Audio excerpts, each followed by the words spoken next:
Today I wanted to investigate the problem of that point where you know enough about a thing that you can actually take action on it and like almost jump into that scary unknown of doing it. But it's a really hard kind of point to get to because, in the words of Alex, who's my guest, who I'll introduce in a second, he said, you're always going to have to take a leap of faith regardless.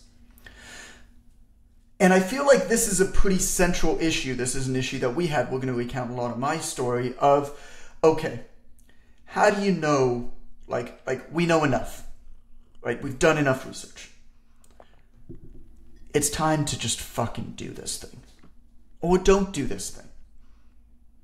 But this is that moment. What is that moment, and how do you know when you've hit that moment? So I'm joined today actually with a guest. So this is Alex Cartmill. Alex worked with me alongside me, God, 5-6 years? How long was it, Alex? Was it Yeah, 6 years. 6 years. So he started as an intern when he was still in college. And then he just kept doing a good job and a better and better and better job and started paying him in college. And then when he finished college, hired him full time. And Alex was, man, he was the program director for the Online Trainer Academy. You headed up a lot of the research with Quick Coach, which is what we're going to talk about. And now you've actually moved on and taken a role with one of the firms that we use to help us with the research for Quick Coach. Yes. What do they, Forget the Funnel? Is that what they're... Exactly. Yeah, Forget the Funnel. I'm serving as a director of operations there. Wonderful. So anyway, super smart guy. Love and respect him. And during this period where things were not going as good with the business, Alex was there, and Alex was probably... I mean, aside from my wife, probably even more than Allison, to be honest. You were like my confidant there. Mm. We had a meeting every Tuesday night. Thursday. Was it Thursday? So there you go. This will help me with my memory. This is how it went. Yeah. This is how it went. We had a meeting every Thursday night for about 2 hours, and I think it was 8 to 10 p.m. my time. You were a couple hours behind me. And we just talked through everything. I think a lot of it was me bitching. You were very good at listening and asking questions, but you were also giving me a lot of updates.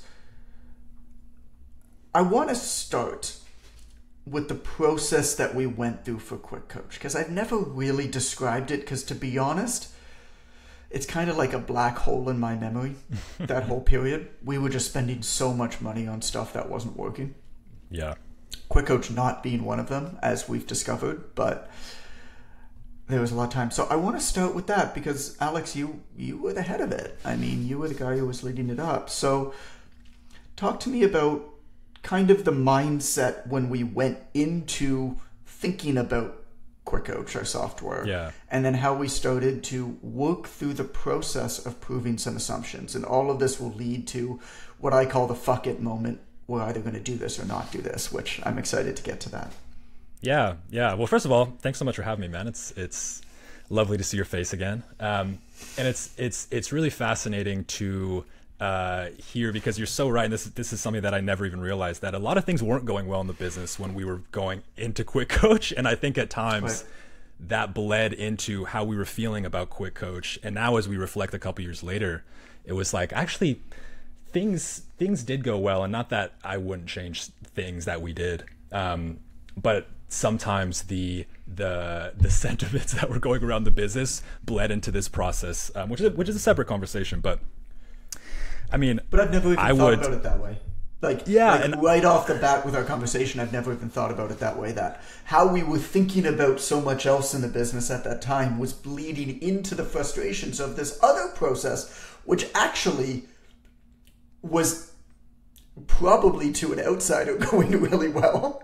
Exactly. And to the outsiders that we did bring in, shout out Dangerfort and Forget the Funnel and stuff, they were like, we're on a great path here. But to your point... So who's Dangerfort? Well, get to that afterwards. but what was the mindset going into it? So our mindset going in, well, it started with an idea. Which oftentimes it doesn't, but it started with an idea that you had. I mean, and I think this was a huge strength that you probably continue to bring to the business is a plethora of ideas. And you had a big idea that we wanted to see if it had any legs. And to your credit, you hired experts and outside help to help us validate or invalidate this idea. Do you want to go into that idea? Because our first phase of research was essentially invalidating that idea. Yeah, and saying, oh wow, well, yeah, it would be interesting to kind of revisit the journey. It would be interesting. I think the first lesson, though, to bring out from this is, if you're like me, where you just have way too many ideas for what's good for you, it's very useful to have people that that are honestly in your corner, or at least aligned with you with goals, but also willing to kind of call you out on your shit, or at least building that army around you and being willing to look at it, to find objective outsiders who can say, yeah, this thing has legs, this thing doesn't. There's a story from Richard Branson. I have no idea whether it's apocryphal or not, but as the story goes, he basically has an assistant. Richard Branson, like, if you look at my, like, personality assessments, it's basically like Richard Branson, Trump, like, we're all the same, which makes us, like, impossible to work with, but we're just like dreaming all day, every day, and then when it gets time to, like, do the work, we're like, nah, somebody else will do that. But what Richard Branson does is he has this assistant who kind of has like a notepad, and he basically just like walks around all day and just like shouts ideas at this person, and they write it down. And then Richard Branson is out, like literally, he's out, he's done. And this person brings that idea to a board of directors who decides whether to do it or not. And Branson has no input into that decision. Because that's where his genius lies. And I would argue that's, like you just said, that's where your genius lies too. And if you're able to have a system of filtering ideas, which is kind of what we'll get into with Quick Coach, then it is more the merrier to a certain degree. Then you can just put in a shit ton of ideas at like the top of the funnel, for lack of a better word, because you have a filtering system that's like, should we act on this or not? And there's objective third parties that can help you give that information, and then there's like actual people who would buy that product that can guide you, which is what we did with Quick Coach, as opposed to guessing. Okay, so what was the original idea? I'm curious if you remember, because I definitely remember. I mean, it was basically an AI generated workout builder. Exactly. It was essentially take the trainer out of the process, put in what you feel is important, and AI will build an amazing program for you. It was built on the assumption that an algorithm can build a better workout program than about 98% of personal trainers. Mm-hmm. Because personal training, particularly the programming aspect of it, is very much a mastery profession with rules, right? And so, like the game of Texas Hold'em poker, it's very, very easy to learn the basic rules. Right, here's the general rep range for hypertrophy. Here's the general, and it's very, very easy to learn those rules. And then it takes almost a lifetime of mastery to figure out where to break the rules. Yeah. And most clients don't need that. And so it was built around that assumption that actually this computer system, and I still believe it's true, can build a better workout program than most trainers. And where trainers need to show up is the delivery and the care and the empathy and the support and the accountability. And we actually should remove them from the programming aspect of it. That was that's my memory of it. Well, it's really interesting because I don't even think we invalidated the assumption that you just said, which is that a program can build, or an AI can build a better program than 98% of trainers. It's true. It's still true. It's true. What we did invalidate, and the other assumptions that we were going in with are, the future of coaching is not going to lie in this program building phase. The future of coaching, like you said, is going to be in the delivery and the actual coaching of it. We also assumed that the trainer, felt it was a burden to be building a ton of programs, didn't find a lot of interest in doing it, didn't really care. Is the opposite. Which is quite the opposite. We were thinking like, okay, we assume that as long as our coaches' clients get good results, they don't care where the program comes from. So why don't we just shorten that step for them?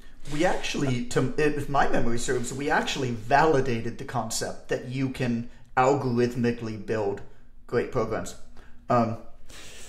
I mean, this process was 4 or 5 years leading to QuickCoach, which a lot of people don't know. But the first stage of it was we actually built a fitness coaching company called, I think we called it Online Trainer Coaching. But we built a fitness coaching company that its clients were trainers. And on the background, so we had, what did we have? 600-700 clients or something like that. Total, we had, I think, 7 coaches. Yeah. But what we were actually doing, I mean, it made a bit of money. It wasn't super profitable. That wasn't the point of it. But what we were actually doing on the background was we brought in Joe Dowdell, who I think is one of the best programmers, like workout programmers in the world. I still think that that's true. And we worked with him to actually build basically an algorithm for programming. So if somebody comes in, here's the intake form, right? Based off of these questions on these intake form, A, B, A, B, A, B, whatever, then, these exercises are chosen, this equipment's chosen, this program is chosen. Based off of what somebody presents with special needs or circumstances, here's how we change it, or here's when we say that we can't work with you. And we did that very successfully. Yeah. So you could easily build that into a software platform. I mean, we used humans because I think you always use humans to start before you start putting code down. But actually, my memory serves, we validated that concept. It's so interesting, man. I haven't thought about this before. We validated that it could be done from a evidence-based program perspective of like giving somebody results. What I still think we didn't validate was, because our coaches had a hard time with this too, as the person who led the coaches, of adapting somebody else's program that they made. And not building it from scratch. That did pose challenges, not from an effectiveness standpoint, but from a I feel like I'm disconnected from this, right, both from the client and the coach. So I think you're totally right. We validated that it could be done, and also validated that it's probably not what coaches or clients want. So let's get into that quickly, because one of the things that I have found that I still find really, really difficult about QuickCoach is it's actually a B2B2C platform. Basically, we sell to coaches, but the end consumer is a client. And so the client is actually the most important person in the equation, but the client isn't the one paying for the tool or signing up for the tool. And what the coach wants and thinks is important often contradicts what actually is the best experience for the client. Yeah. Because the coach is by definition a maximizer in this thing and thinks about it all day and all night, whereas the client just wants to get in and do the workout and get out. That's why we're hiring a coach. And so it's a very difficult juxtaposition to overcome when you're building a software tool like this, because we kind of have to give the coaches enough that they're happy, even if in some cases it's not the best experience for their client, or else the coach would never sign up for it. And one of the things that we learned from the online trainer coaching program was actually the coaches generally don't recognize and or care what the best program is, because they feel like people are signing up for them. Yes. And their uniqueness, and not the quality of the program. Totally. And there were multiple moments in this first round of research where we asked them, well, what if we could save you time and build an actually more effective evidence-based program for your client? And there was a common response of like, well, what am I here for then? What are they paying me for then? And like, because that sounds like a you problem, dude. right. But that was a pattern though. Right. That popped up where they're like, but if I'm not putting my 2 cents, or if I'm not building this program for people based on like all these little intricacies that they share with me, then like, what the heck are they paying me for? And to your point, the client doesn't know. The client probably won't know, as long as, as long as all of their little intricacies are reflected, which I still think would be very hard to achieve with AI, because we really didn't achieve it with online trainer coaching either.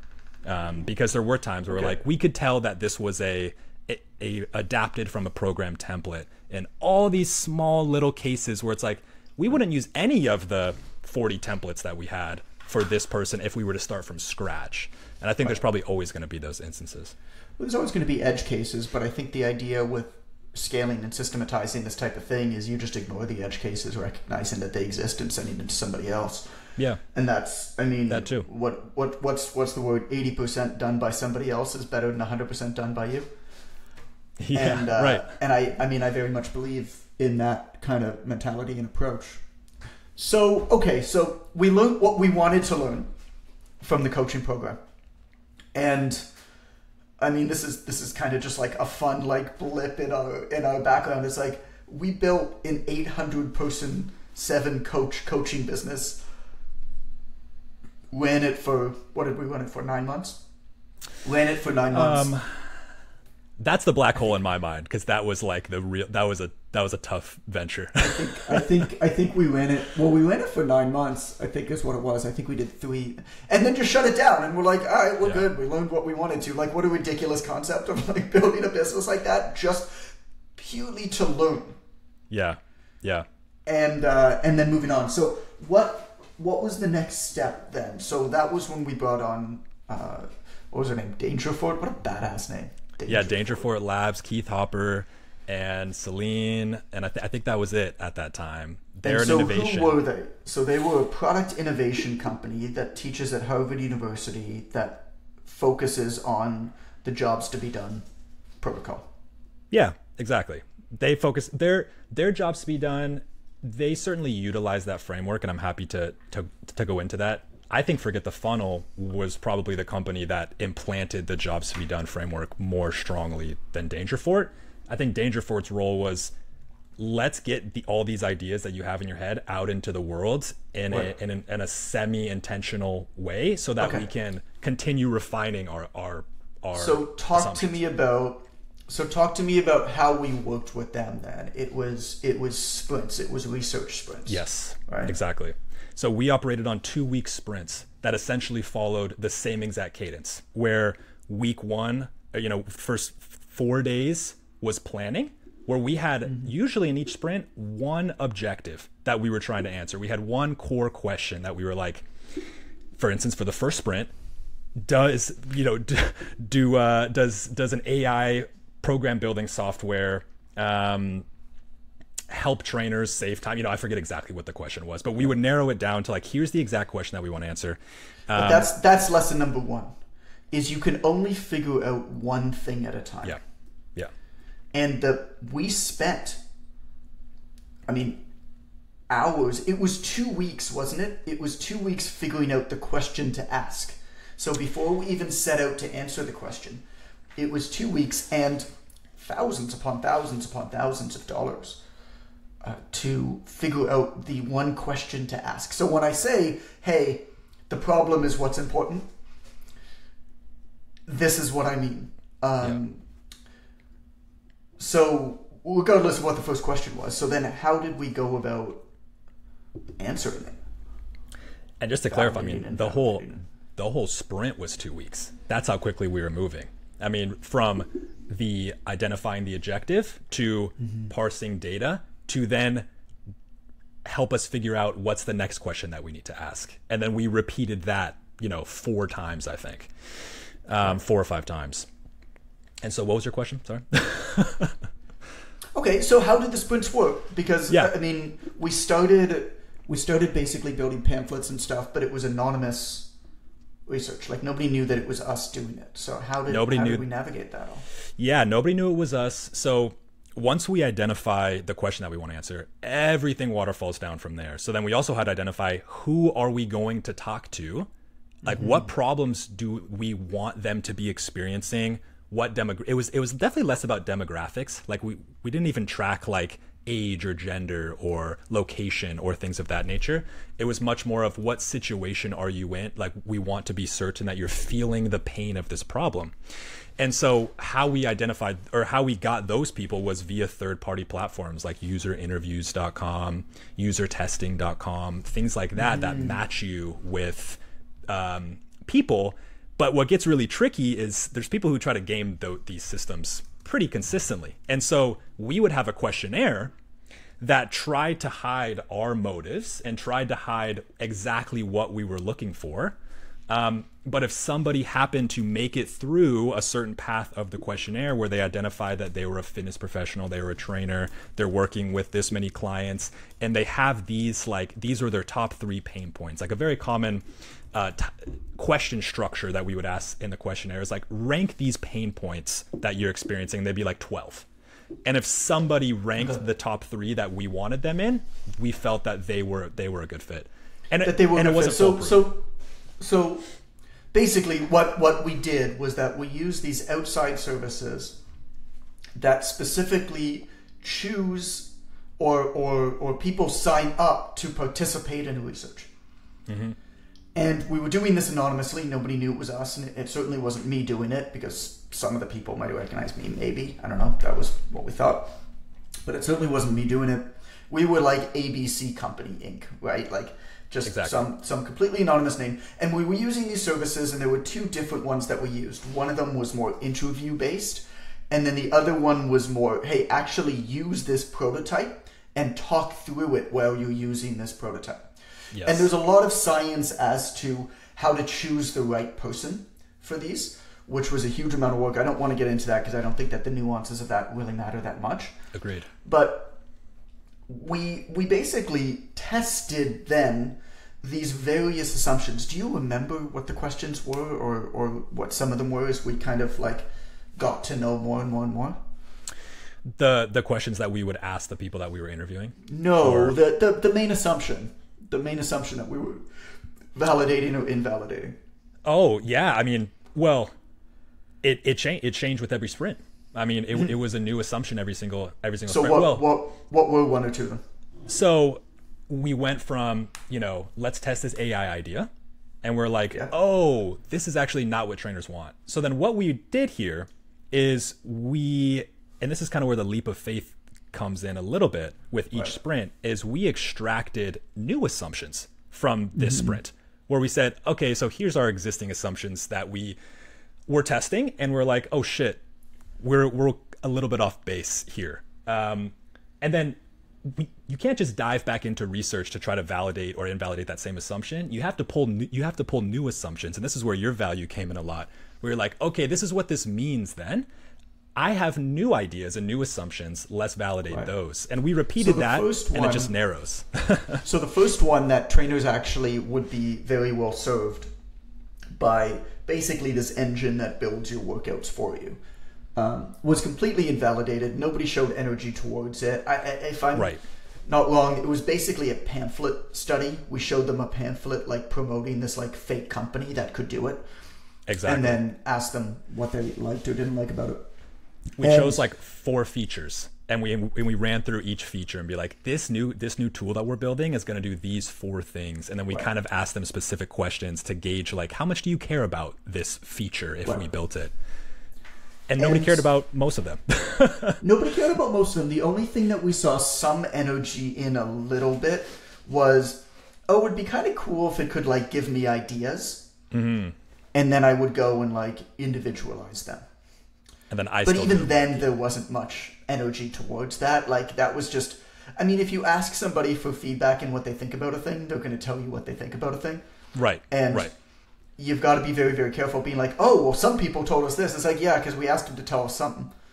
And they're going to tell you something, but do they really care about that? Like, it wasn't very strong. So kind of back to the drawing board at this point. And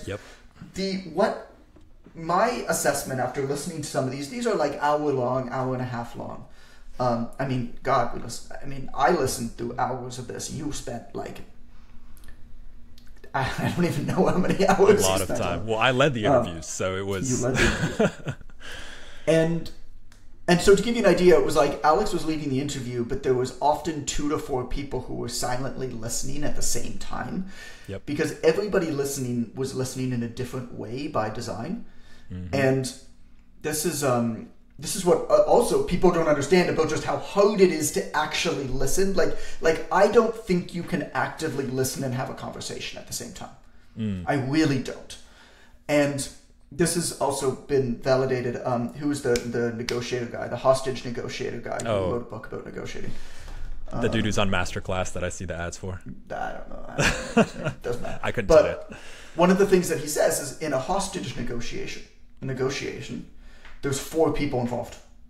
One person's talking to the terrorist, criminal, whatever, and then 3 people are listening. The person who's talking, job is to talk. It's not to listen in any way. He's relayed signals as to what to ask. And the 3 people listening are listening in different ways. Yeah. Right? One is listening for the words that are said. One is listening at body language. And one is listening in intonation. That's how hard it is to listen. Yeah. And so there was a lot of people listening, and then they did, these conversations afterwards and stuff.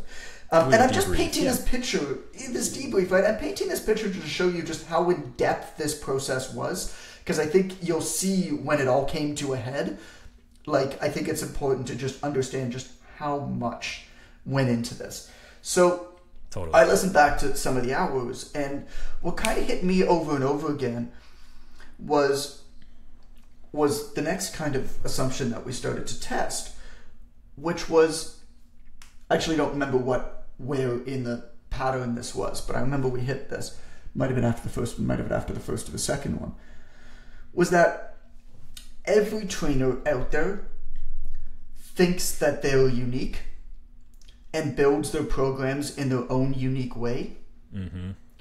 But once they build their programs a certain way, basically all of their programs follow the same format and design. And so everybody does it differently from everybody else, but once somebody decides how they do it, basically everything they do that follows that same formula. Right. Because to our first assumption, that's a logical, efficient way to go about it.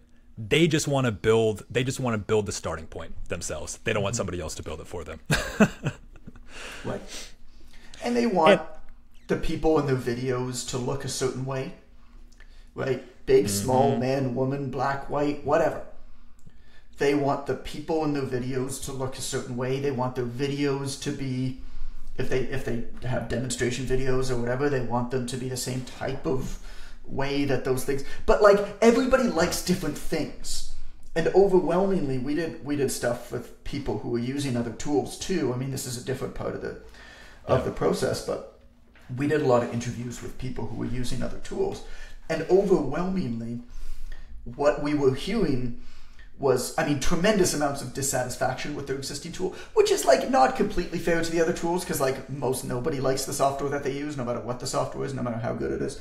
Yeah. But the dissatisfaction generally stemmed from they had a really hard time. They felt like they were being almost like a square peg in a round box. They felt like the videos that were being provided by the system didn't represent them, or this isn't how I do things, or it's too difficult to make this work my way, was what we were hearing. And those manifested in different ways too. It wasn't the same issues that everybody communicated with these platforms. They might mention the videos. They might mention, I can't, a random ass, like I can't duplicate the same workout to do, like it was that core idea of I can't do things my way popped up in a billion different ways in the research, which I find really interesting. And my way is important, and my way is the best way to do it. Exactly. And so, yeah, after that first sprint, we essentially had to go back and say, well, now we don't have an idea anymore. And the structure of our sprints changed, or our objective changed, because we were validating an idea, and it felt like a step backwards to the team at that point. And I remember having a conversation with Gouch about this, Keith as well, where, man, Gouch was our general manager at the time. Gouch was our general manager. where, man, we were 4 steps down this path. We had identified this mountain that had gold under its surface. We went to dig there and we're like, oh, this was the wrong mountain. We thought there was gold, but there isn't. So now we have to really go hard back. Point. Because I think I've given you some sort of an idea of how much sunk cost there was at this point. I mean, we were at least a year and a half in, hundreds of thousands of dollars in, of research. I mean, we had built an entire business to test the assumption that you could build programs this way. Yeah. Right? And so there's a lot of sunk cost. And all of a sudden, we get this very distinct feedback that showed that there's really no market desire for this thing. It was a strong signal. I mean, it was like non-arguable. Right. But that was a point where, and so this is where I struggle with a lot of the kind of like startup businessy, I call it business porn. Like, this sort of advice of like, hey, just push through. Like, customers don't know what you want until you give them it. Like, push through. And that's why I think it's really important there needs to be some energy towards what you want, no matter how much effort you put into that thing. And just because what you have decided in isolation that you want to build or do, just because you've decided that that's there, right? And then other people come and tell you they don't want it, doesn't mean there isn't an aspect of that, or there isn't something about that that's really special. It just means you've got to actually look at the signals coming back at you and listen to what perhaps people aren't being said and ask your questions different ways. Sure. And I mean, if somebody came to me and said, I brought this idea to this market segment and I got a terrible response, my first assumption would be you brought it to the wrong market segment. Like, not even that the idea is terrible. Now, in this case, because I think there is a minimally viable audience for a lot of different things. And obviously the total available market for something is up for debate. Sure. We struggled to identify any market for the first one. What we also knew from previous research we had done, unrelated to this, was we'd done huge surveys over the years and tons of phone calls and stuff like that, gathered millions of data points over the years. And I mean, I can tell you what the numbers are. 92% of trainers never have more than 10 clients at any given time. Right. And that was before COVID. And I know what the trend lines look like now since COVID, where basically what happened was that experienced trainers in droves left the industry, but the number of new trainers entering the industry has never been higher. But the new trainers entering the industry are largely entering it as a side gig profession. Where they're entering it often later in life, and they're entering it knowing that this is not something that's going to be their sole source of income or even their primary source of income, but it's something that they have a passion towards. And I think that's a beautiful thing. I don't think that's a bad thing. I don't think that's a good thing, but it is the case. And so before COVID, 92% of trainers had 10 clients or less. I think it's probably less than that now. And so to build this like high-end optimization type tool just seemed completely ridiculous, because it was for such a, I mean, you build software, you've got to build software for the majority of the audience. I mean, we have a mentorship for the top 1% of the top 1% of trainers. I'm not going to build software for the top, I call it the top 2% of trainers. And so there was also that piece of it that wasn't part of this research, but we knew to be true. Also because I had advised most of the other companies for 8 years in the space, where I knew that 80 to 90% of their users were on trials anyway because they had less than 5 clients on their system. Right. And so I knew what their numbers were. And so this idea that you're building the software that has all this high-end automation capability and integration capability was like, okay, that's cool for maybe the top 8% of trainers, like probably the top 2% of trainers. it's such a silly concept. Yeah. And to build software like that. And it makes sense that this was our assumption, that this was a larger population of the trainer base, because these were our clients at PTDC. Oftentimes we worked with the career trainer, and we were like, well, isn't this everybody? And we were like, oh, this is the vast minority of fitness professionals out in the world. Which is the people who found our website are the people who, because we don't knock you over. I mean, I'm not the type of guy who's going to knock you over the head with information, right? I'm just going to sit back and be like, yo, I'm going to pull up a chair. Let's have a talk about this. Yeah. And when you're ready, you're going to enter in my world. I'm not going to shoot ads and blast them in your face and pose in front of a Lamborghini and be like, all right, here's how you make money, bitches. Like, I'm just not like, I'm not that kind of guy. And so the people who found us, and the people who have found us over the years, and the people who continue to find us, and who are listening to this podcast right now, are the types of people who, by definition, go out to find this type of information. It's a very small, high level portion of the world at large. Okay, so the only other aspect of the research that I want to get into is I remember, so we basically had two development teams that we had built prototypes with. And I don't know how to choose a developer. I did a lot of research. I watched a lot of videos. I spoke to smart people about like how to find a tech partner for this type of thing, but I didn't really know. Right? So I did test projects with them, and you know, one of them was Ray, who was our tech partner, and the other one was actually a Ukrainian firm. Oh, I remember this. And this is the type of thing where there's luck involved. There's a lot of unknowns involved. I mean, we decided to work with Ray because we thought that he was the better fit. About 6 months later, fucking Russia invades Ukraine. If we had gone with this Ukrainian partner, which we were very close to going with, QuickCoach might never exist. I mean, think about that. Wouldn't have been a bad decision, right? But just QuickCoach might never exist. And so I think that's given me just like, whenever I think about that, it's like, okay, well, you can actually do everything right.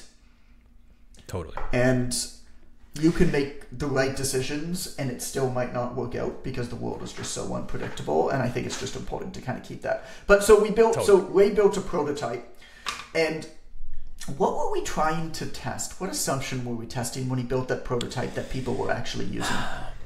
Well, there's one step that I just want to spend 15 seconds on, which is, we invalidated the first idea. We went back to the drawing board to then uncover what problems are trainers experiencing. Like, okay, the problems we thought they were experiencing, they weren't with this idea. So the next sprint was, let's not put an idea in front of them.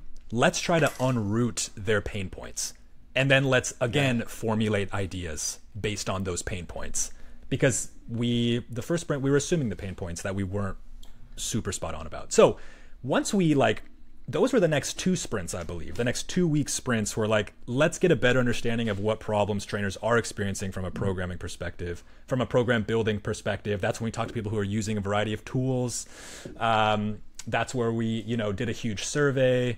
And the takeaways from like those problem, or those like unrooting the problem sprints, was more of what we've kind of already talked about. I'm unique, and I feel like no piece of software that I use is flexible enough for me to like do exactly what I want.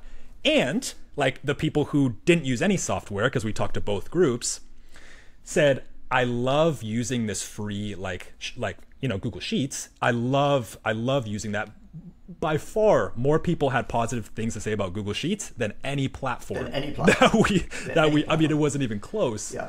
And even the people who were using the existing platforms, overwhelmingly, we heard lines like, "Yeah, no, this is the best of bad choices." Like this is just like they accepted that they were putting up with so much bullshit and blow and frustration and they're just like, I guess this is just what it is. I'm just not willing to start this process again of moving.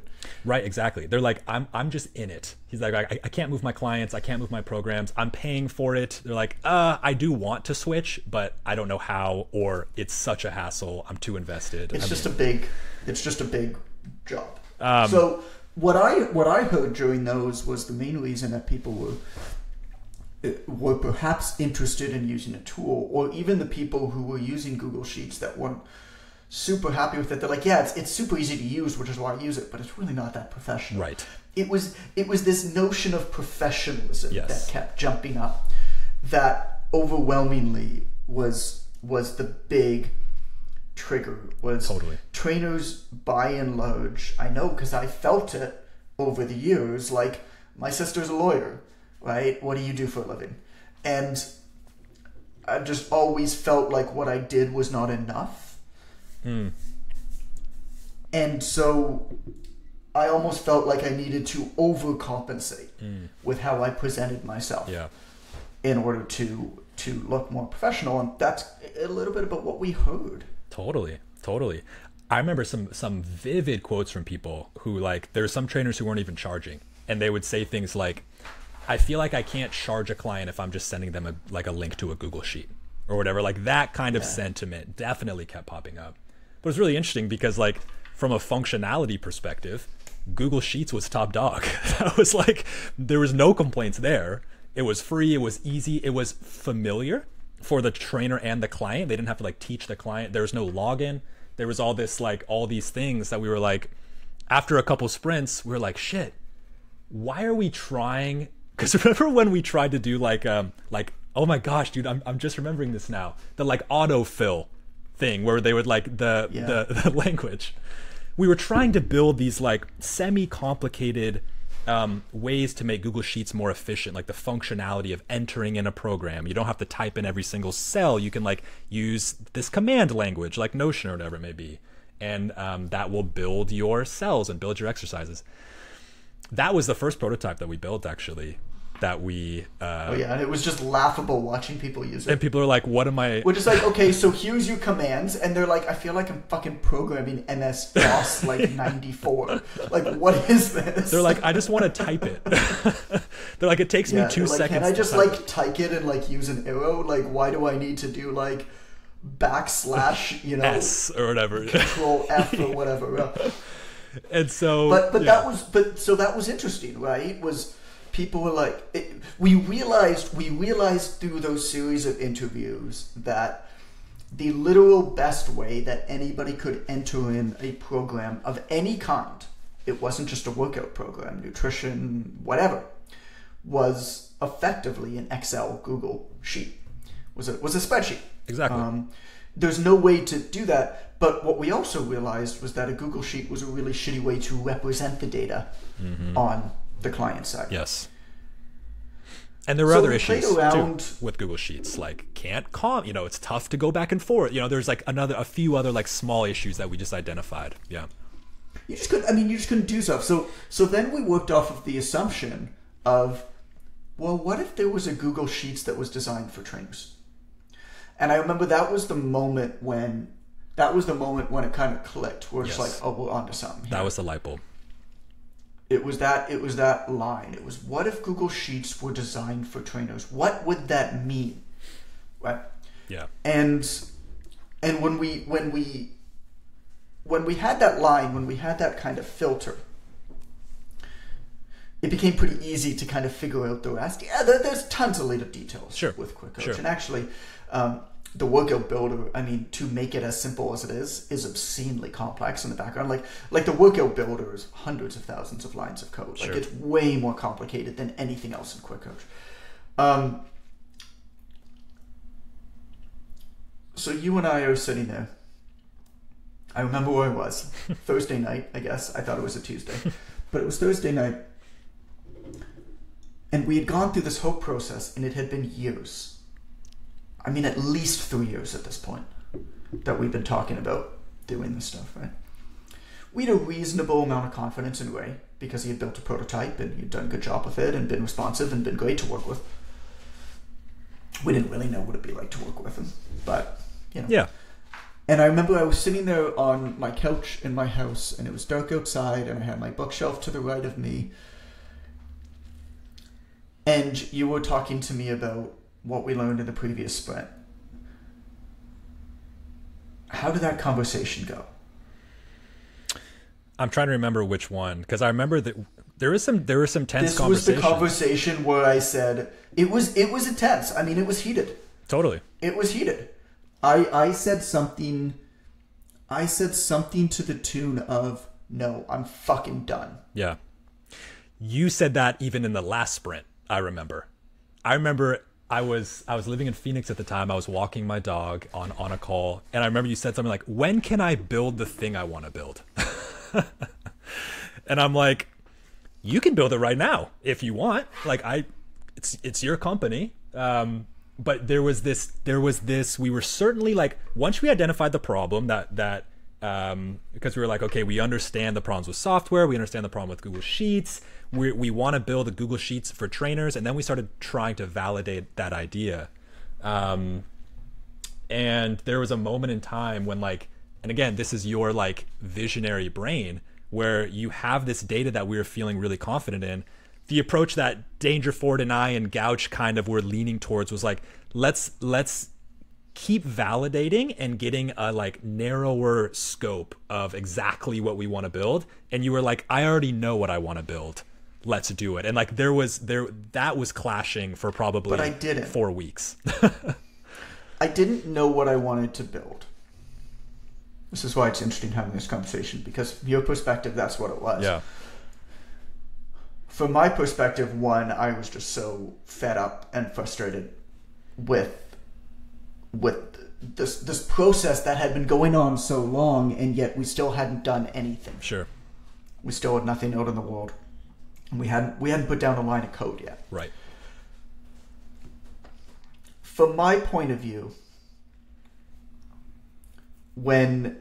I remember that conversation was really heated. Like you're not a heated guy. Like, I don't think that you took offense. I mean, maybe you took offense to it, but it was certainly heated for in the spectrum of conversations I have. For me, it was heated. But I remember saying, "Fuck it, I'm done." Yeah. And thinking, we know enough right now to take a shot at this. Yeah. Nothing else that we can research at this time will give us any more confidence in the process. There's always going to be unknowns. It's always going to be a leap of faith regardless. There's always going to be things that we're going to realize that we'll have gotten wrong in retrospect, that we'll go back and course correct. But at this point, I believe, this is what I was thinking at the time, at this point, I believe that we know enough that the odds of success are skewed in our favor. Mm-hmm. And knowing more and spending more money and taking more time is just something that we all want to do because we're too fucking scared to start. Yeah. Because none of us know what we're doing. Right. None of us have built anything like this before. And we're making it up. Yeah. And we're scared. Because doing research, we had gotten very good at doing research. We'd gotten really good at doing research. I would argue that had become our core competency. That probably we could have made more money selling our research than we could have made any other way at that point. And what happened the minute that you stopped working for a company? How many other companies in our space reached out to you to want to hire you? Because what did you have? You had probably $500,000 of research into this world that probably nobody else in our world knew as much as you did about how our people think. Yeah. But we were scared. And we were definitely, there was a fear. There was definitely an unknown. There's a piece of it that's, there was a perspective that we were building, not that we were building something for you, but we felt like our confidence had to be maybe higher than yours did because it wasn't our business. I think that was another piece of the pie that went into the I don't want to say stagnation, but because in hindsight, I do agree with you. Like I'm glad you took this stand in the end. We probably were being too ponderous in the end. Part of it was fear. And part of it was like, we have already sunk a shit ton of money into this. And like, it's not our money. And so let's be like hyper confident. Let's do another sprint. I'm not saying that's the right way to think about it, but I remember that having an impact on at least my decision making, and I know Gouch's decision making as well. I don't know if Danger 4 had a, well, I mean, that's the thing with consultants, right? Danger 4 was great, but that's the thing with all consultants is that the compensation structure is inherently skewed. Right. I mean, they get compensated as long as they consult. Yeah. This is not saying anything against them. This is just like, there's something to be said about having aligned incentive structures. And the incentive of a consultant is to continue consulting, but they're hired to solve a problem and get the fuck out. And that's a pretty distinct misalignment of incentives that can cause a lot of issues. Yeah. And so even good people with improper incentives get into trouble. Sure. That's just how it works. I mean, something that I've learned in the years that followed, really, probably the best thing that I've done in the last 2 years has been to build better incentive structures with the people that we work with that are aligned towards our goals. Profit sharing, that type of thing, versus just like massive amounts of salaries for like levels of management and stuff that are just going to have more meetings and build more, whatever. That's a whole other conversation that we could dive into. Did you, and I don't want to have sounds like, that would be a more heated conversation. Did you and Gouch and everybody else involved, did you have a pretty clear idea of like at a certain point, like we're ready to go? Like did you have that, or were you kind of in retrospect like waiting on me to say, guys, this is the time? That's a good question. I think how it went down. Yeah, we, after maybe 5 sprints, so we had put prototypes in front of people, we had identified the problem, we were very close to feeling like we knew what product that we wanted to build. I forget what it was called, but we essentially like built this matrix that's like, our product has to like check these 6 boxes or whatever it may be. Not from like a feature perspective, but it has to like solve these problems. And I'm totally forgetting the name of that, but some kind of like, this is our like product principle sheet where it's like, I just got to check these boxes. And then at the same time, you had this like specific, in our eyes, specific idea of what you wanted to build. And so I think the moment where we were feeling more confident was we cross-checked those two. We took your specific idea and overlaid it across our product principles and think, does this check the box? At that point, though, I don't think anything we could have said to you would have changed your mind. Because I remember that being like a very late stage, like, let's just be sure that we're making the right call here, like type of sentiment. But I think that's when, and it mostly lined up. We were like, yeah, this is it. Yeah. I also do remember. I think. Yeah, go ahead. Go on. Oh, I was just going to say, I also do remember I was near the end, I was starting to lean more in your court where we were like, we're confident. Like there was this last like week and a half where we were doing this like this cross check of the principles and the idea that I felt like was not that valuable to me. I was like, we know this is what we know this checks the boxes. We don't need. So what are the boxes? What were the boxes, right? The boxes were like, what's the real problem? Like, do I understand the real problem? Is number one. Yeah. Do I have some sort of unique way to, an almost simplified way Like, what are the boxes? I mean, the boxes, like for Quick Coach specifically, were like the tool needs to, be all like the ideas, be familiar to use, allow trainers to build any type of program they want, knowing that there's a trillion different ways to build programs. It needs to be seamless to send. It needs to have two-way communication. Like, we just had these like 8 different things, and I can't remember all of them, but it was things in that arena that we just learned over the past 6 sprints or whatever. And we're like, okay, we feel confident that this is an issue with current software. We feel confident that these are issues with Sheets and other alternatives. And so our product needs to slide into this middle ground here. And we were feeling confident that it just had to do pretty much all the things that Quick Coach does currently. Mm-hmm.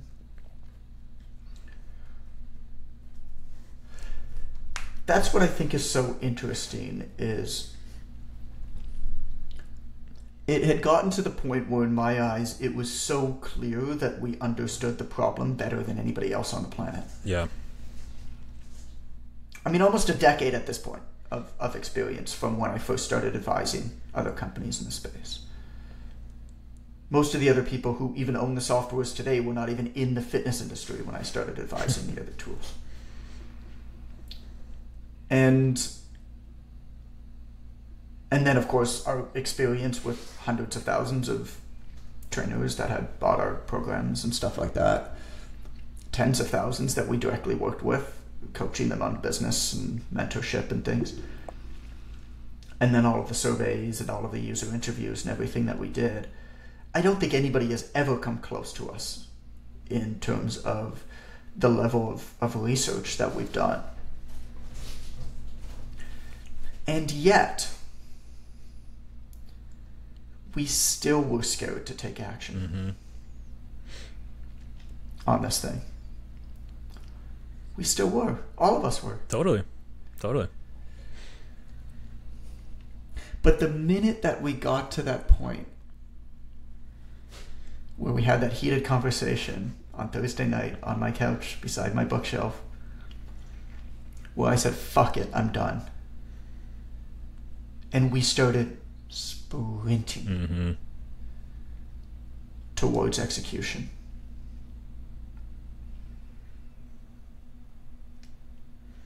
I wanted to recount this because now we have the benefit of hindsight to know that it worked. But also just how close it was to it not happening ever. And how important it was to recognize that stage where we understood the real problem, the deep problem.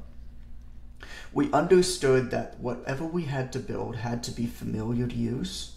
It had to work with people's existing natural patterns. It is so unbelievable. Anybody who's coached anything knows how difficult it is to get somebody to change. To require somebody to change before they buy from you is not just hard, it's edging on impossible. You do have to meet them where they're at in order to give yourself an opportunity to take them where they need to go. Yeah. And we also understood a lot of the problems with the existing stuff that's out there. I mean, a lot of the existing software tools that are out there were built by people who, when they started to build these platforms, didn't know what the hell they were doing. They weren't even in the industry in almost every case. There's some software person who had a trainer one time. And then over the years, they started to figure out what to do. But at that point, their system had become so bloated and so cumbersome and did too many things that didn't matter because they responded to feature requests and things like that because they didn't understand the audience that they shouldn't have responded to and built for. So we understood all of that stuff.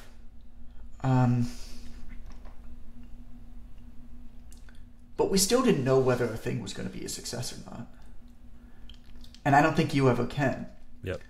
But I do think it's really important to recognize and have confidence at the stage where you're at, where you say, we know enough to take a shot at this thing.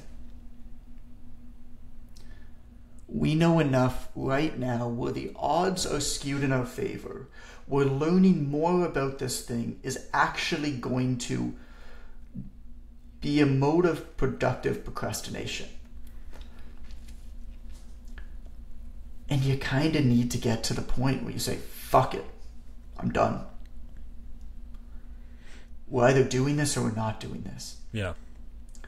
But the minute you decide to do something, the minute you decide to do it, you sprint in that direction. You never look back. Yeah.